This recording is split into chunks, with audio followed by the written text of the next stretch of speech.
vous présente quelqu'un qui n'est pas superstitieux. Pas vraiment superstitieux, mais qui est très content de vous voir. Et qui aime bien partager. Oui, voilà, Elie Chouraqui. Donc je suis ravi de vous rencontrer. Je crois qu'on peut même parler de véritable fantasme pour moi. En effet, Elie Chouraqui, depuis toujours, je rêve secrètement d'avoir vos cheveux.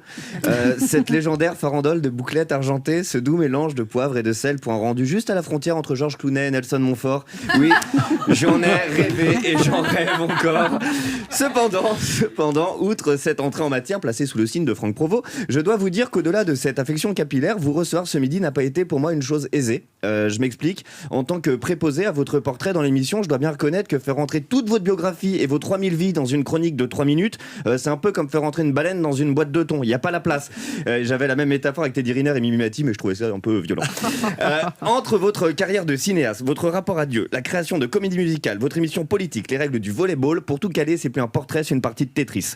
J'ai beau avoir l'esprit de synthèse, j'ai pas réussi à trouver un fil rouge entre Anouk Aimée, Moïse, le gouvernement et le sport de ballon le moins bien rémunéré du pays. Du coup, j'ai essayé des trucs, pas forcément concluants. J'ai bien essayé de me renseigner sur les goûts d'Anouk Aimée, votre première muse de cinéaste en matière de volley. Résultat, pas dingue. J'ai aussi essayé un parallèle entre la politique et les 10 commandements. Et là encore, ça ne marchait pas non plus. Moïse a écarté les os. Le gouvernement, ça fait 6 mois qu'ils sont en dessous des os. Ils sont pas Moïse, ils sont dans la mouise.